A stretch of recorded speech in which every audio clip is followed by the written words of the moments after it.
Yun, Toyota Wigo. So, pumunta dito sa shop. Yan. Ngayon, purge valve ang sira. Ayan, no? Hininang.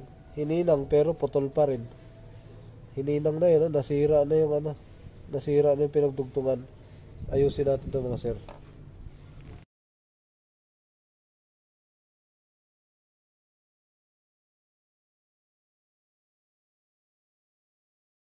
So, mga sir, yung hininang, pero nung nahinang hindi kumapit, nangaputol pa rin, nagka-problema may-ari. Sabi na tuloy ng bibilhan na ng bago. So nag-decide siyempre, sino ba ang gusto ng may-ari? Mawala ang sakit. Kaya bumili na tuloy sila ng bago. Ganun pa rin ang problema.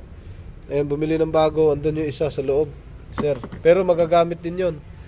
Bumili siya ng bago, tapos yung isa dito, yan. Genuine parts naman yung binili. Yan, ito yung isa, Daihatsu. So, lagay natin.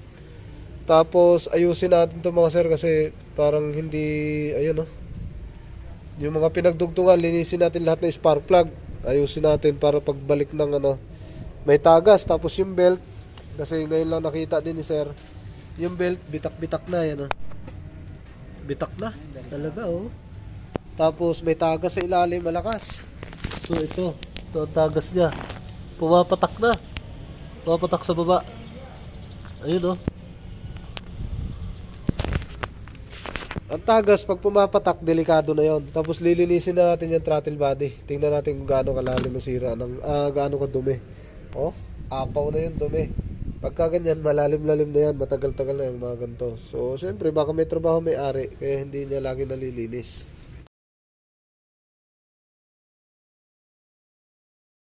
Yun, nalinis natin. Tinanggal muna natin mga alikabok bago tayo magbaklas nito. Ang binugahan lang muna natin. Kasi isa-isahin natin ito pagbunot. Yung spark plug, papalitan na. Tapos ito, lilinisin natin. Tanggalin natin to. Yung mga sakit ng Toyota Wigo. Lahat ng Wigo. So yan, natanggal na yung dito. Tornilyo. Pagka magalaw din ang purge valve, hindi porket okay na yan, stuck na yan, ayos na. Pagka ito, yung setup niyang ganyan, pag magalaw to, yung umaalog-alog, magkakaroon din siya ng check engine. Kaya ang ginagawa natin dyan, tinatali. Paglagay dito, pag maalog na, itatali natin. Ito na, nadugtong na natin yung wire. Diretso ang walang hinang yan, diretso yan, pababa. Dito natin idugtong yan, para sigurado tayo. Okay. Sir, buo na. Walang hinang-hinang. Ang ganda ng dugtong. Diretso, hanggang dito. Nawala pa yung kulay itim dito. Ay, kulay puti yung lock. Nawala. So, okay na to. Dugtong na natin dyan. So, pinutol na to. Pinutol ng unang gumawa. Hindi natin alam kung sino. Tapos, balik natin dito. So, ikabit natin doon. Fit na natin yan. Yan mga sir, na isalpak na natin yan. Yung maluwag. Salpak natin. Tusok. Maluwag yan. Pag nanakbo ka, luluwag-luwag yan. Kaya kailangan itali natin yan. Okay. Yun. Natali na natin yan. Hindi na magalaw. Tapos ito maayos na pagkakabit. Fit na fit yan. Tapos ito bunutin na natin. Aw! Pusang gala. Patay ka. Aguroy. Kaya pala ang lakas ng palya mo, boss. So, sobrang init na ito. Mainit yan. Yung nagre-rainbow yan. May init yan pagka nanakbo ka. Mainit na mainit yan.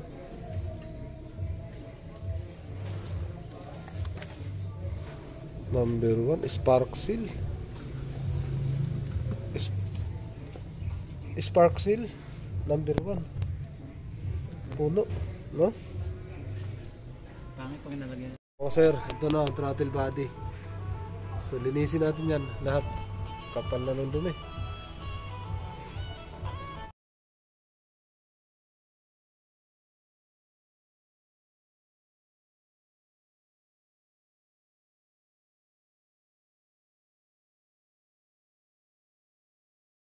Yun, nabunot natin. Pataas yan, sir. Pataas pa? Oo. Patay tayo dyan. Malapat yung uto mo nga pala rin ito. Kung mga ito, hindi nito pwedeng itakbo. Marami ka naman kasama pa May chisel pa ng kahit sa hiling ka na lang namin doon ng 3,000. Tapos, para kumahan ka. Oo, di ba? wala nang fault code, sobrang palyado kanina. Ayun, nakatakip na yung check engine. Sana mawala na. Start natin. Ayun, nawala na. Oh, lakas. May limit lang yan kasi ano to, automatic. Alright.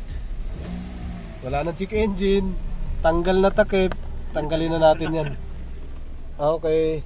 Wala nang ano, smooth na to, pauwi. Kasi sobrang palyado nito kanina. Parang ayaw makaakyat doon sa ano, doon sa papasok sa amin. Yan, okay na. Napalitan na lahat.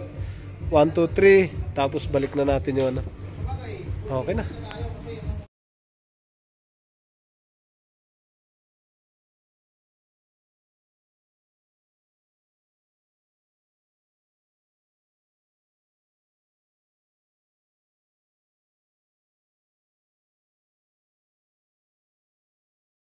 Yun, eto, palit ulit. Kuskusin mo daw pre. Toothbrushin mo daw kasi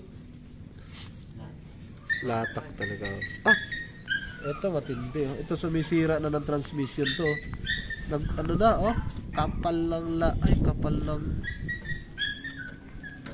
Swerte pa rin sir. Hindi siya inabot ng error. Inabot lang ang error dyan. Sa automatic transmission to kahapon. Buti hindi pa nag-i-error yung transmission. Hindi naman Wigo kahapon, Mazda yun eh. Ganito rin yung Mazda, no? Oo. So yan, papalitan mga sir. So better than cure talaga. Electrical lang pinagawa, pero ito ang dami nang sa automatic transmission yan 120. Hindi pa naman siya nagka-problema siguro sa transmission, wala pang error, pero pinagapan na natin Toyota Wigo. Barado pati filter. No. Oo, siyempre sa kapal yan, no. Yan, no. Yan, no. Filter, para ng sinemento. Pero may nararamdaman na to pagka ganito. So, kailangan, pagka ganito na ang problema, matinding linis na talaga yan. Dapat hindi. Sabi ko, kung titingin lang naman kayo, mag-subscribe na kayo. Bakit pre? Kailan yan sinabi?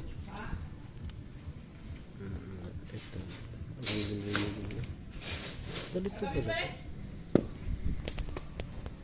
Kagabi? Kagabi kasi kinakausap ko yung Mga bata. kaibigan ko. Sino? Ano ba yun? Bakit automatic works? Bakit sikat na to? Sikat. Di ka pa nga nag-ano eh. Subscribe mo na muna. Kasi marami rin kasi nag-scan. Pag nag-scan sila, hindi nila makakaya yung fault. Oo, hindi rin. Hindi matatanggal.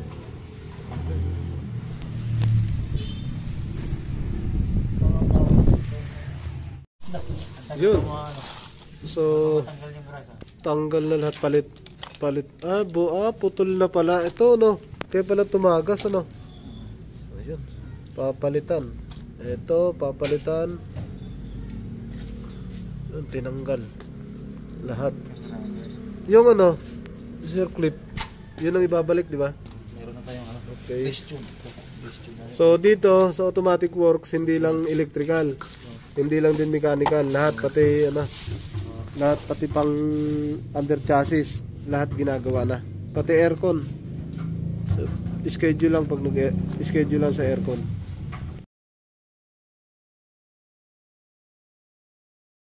Yun, naibalik na.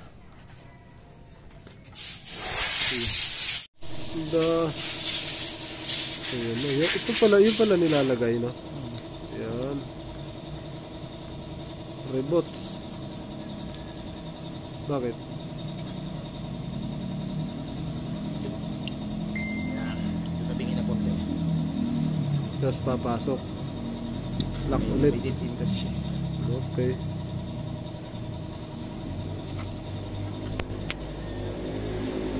Tapos na lahat yan, pati transmission. Palit ATF. Yun, tapos na. Salpak na ni pare. Salpak mo pre. Galinisin mo natin. Mukhang may grasa pa eh. Dumi nga. Ribaba, ang dami. Grasa.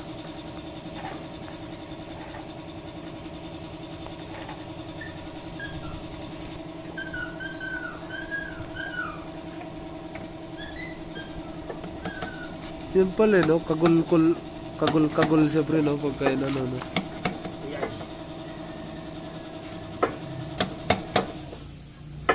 Ayun.